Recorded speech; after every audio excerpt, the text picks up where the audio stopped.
तुम जब तमो प्रधान बनते हो तब तुमको जास्ती दुख होता है। न आदि में और न सृष्टि के मध्य में तुमको जास्ती दुख महसूस होता है। तो वो भी ठीक है, जब तक जास्ती दुख नहीं होगा तो जास्ती सुख भी नहीं होगा। तो नीचे तो सबको गिरना है, लेकिन कोई आत्मा ऐसी होती है जो बहुत जल्दी नीचे गिरने लग पड़ती है, और कोई ऐसी होती है कि लास्ट जन्म में आकर के नीचे गिरती है। जैसे बोला है, कोई बच्चे 82-83 जन्म भी सुख में रहते हैं,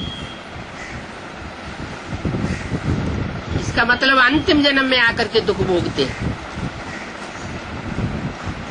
तो ये अंतर कैसे हुआ कि कोई आत्मा द्वापर के आदि से ही नीचे गिरने लग पड़ती है,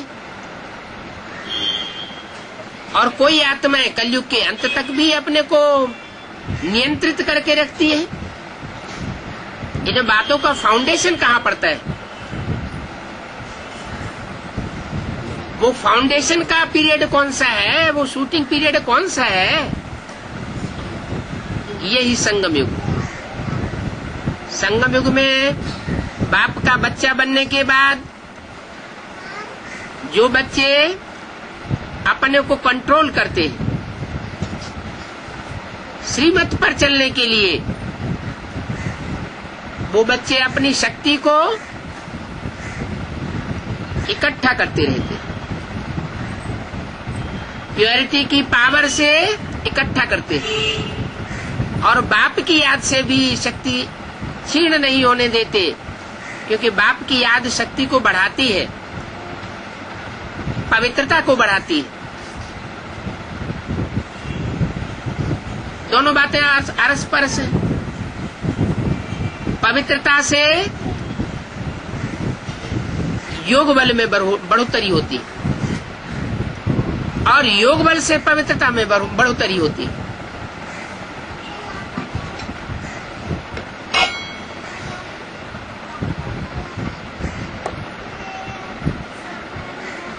तो बताया, तुम जब तमो प्रधान बनते हो तो जास्ती दुख मिलता है। जितना जितना तमो प्रधान बनते जावेंगे उतना दुनिया में दुख बढ़ता जाएगा। माना क्या कलयुग में सब दुखी होते हैं? आज की दुनिया में क्या सभी मनुष्य आत्माएं दुखी हैं? कुछ ऐसी भी तो मनुष्य आत्माएं देखी जाती है जो बहुत सुखी है, तन से भी स्वस्थ है, मन से भी स्वस्थ है, धन से भी भरपूर है, समय भी उनके पास बहुत होता है मौज मस्ती उड़ाने के लिए, संबंधियों से भी सुखी है, संपर्की और जो संसर्गी लोग हैं उनसे भी बहुत सुखी है।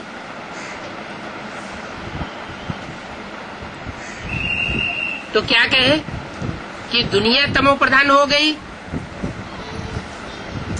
उनके ऊपर क्यों नहीं असर पड़ा?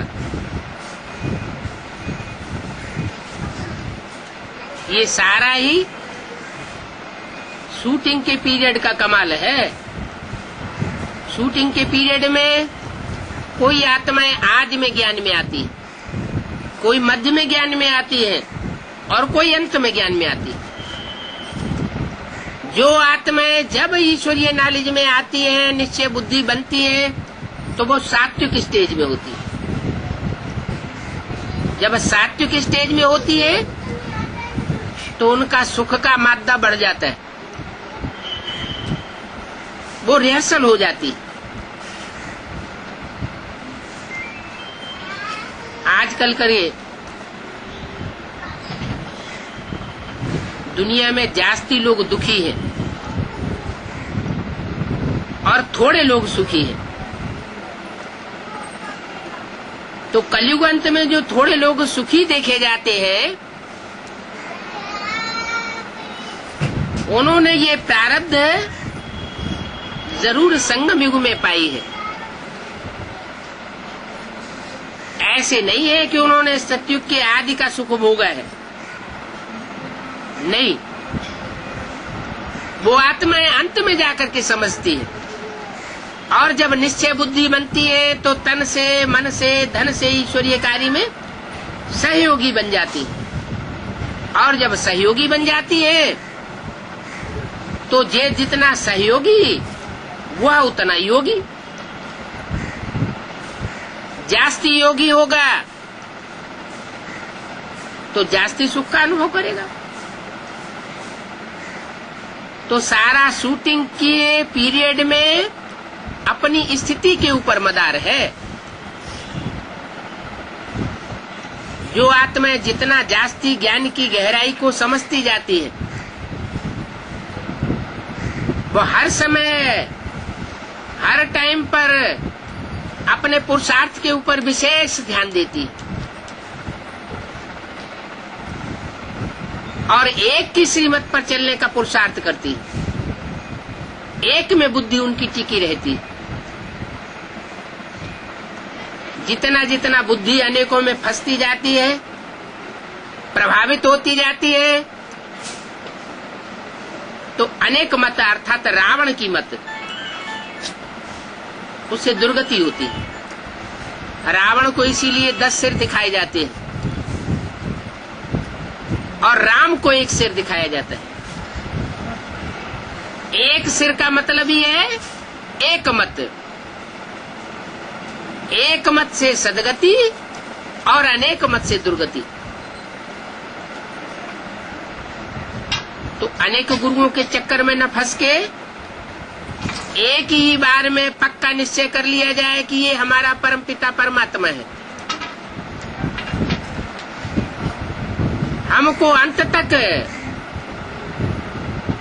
एक का सहयोगी बनना है।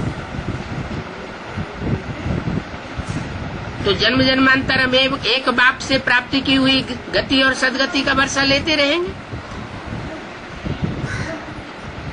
लेकिन कुछ धर्म ऐसे हैं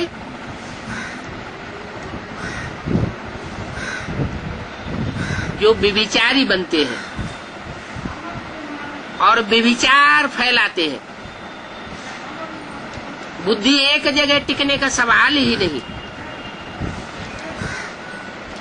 जैसे विधर्मियों में से पहला धर्म है इस्लाम धर्म। तो इब्राहिम जब से आते हैं तो जरूर पहले पहले कोई आत्मा पतित बनती है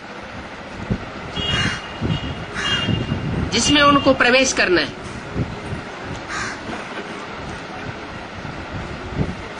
तो जो आत्मा पतित बनती है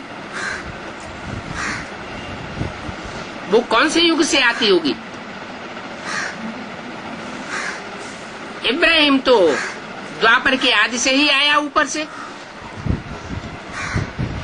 लेकिन उसका जो आधार मूर्त होता है वो तो सतयुग त्रेता में जन्म लेता हुआ आता है ना। संगम युग में परमात्मा बाप उस आधार मूर्त आत्मा को पहले कलेक्ट करते हैं, देवी देवता सनातन धर्म में ले जाने के लिए। अब चूंकि वो दूसरे धर्म में कन्वर्ट होने वाली आत्मा है, पहले पहले कन्वर्ट होती है, तो पहले पहले कन्वर्ट होने के कारण वो जन्म जन्मांतर जास्ती व्यभिचारी बनती जाती है। व्यभिचारपने के संस्कार हैं, अनेक मतों पर चलने के संस्कार हैं, इसलिए वो तीव्रता से नीचे गिरती है। द्वापर युग शुरू हुआ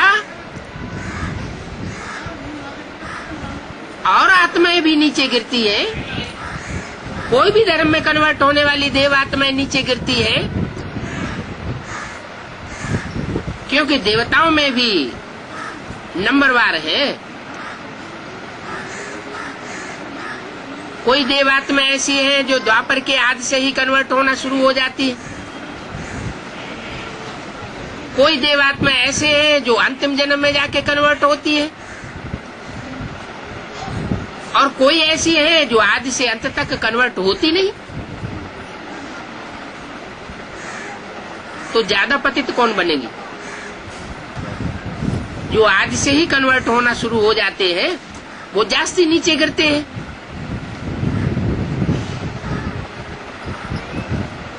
तो विधर्मी और स्वधर्मी, उसमें भी तीसरा ग्रुप, या जिसे कहें पहला ग्रुप, जो आदि से अंत तक कभी कन्वर्ट नहीं होता, अपने धर्म के पक्के रहते हैं,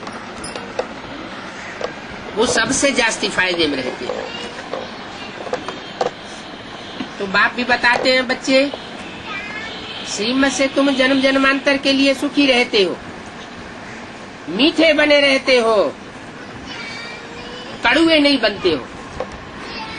कड़ुआ माना दुखदाई और मीठा माना सुखदाई। जो सुखदाई होता है उसे देवता कहा जाता है,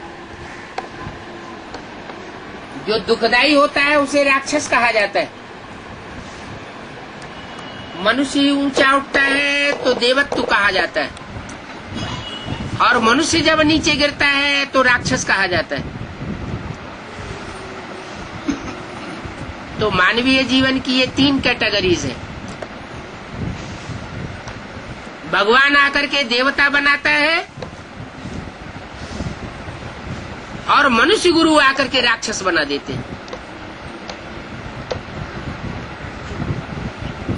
मनुष्य ही या तो देवता बनता है, मनुष्य ही नीचे गिर करके राक्षस बनता है। अभी बाप कहते हैं, कोई कितना भी पतित हो गया, कितना भी नीचे गिर गया, परंतु मेरे को पहचान करके अगर मेरी मत पर चलता है तो मैं गारंटी देता हूं कि वो मनुष्य से देवत्व पद जरूर प्राप्त करेगा। असुरों को आकर के मैं देवता बना सकता हूं।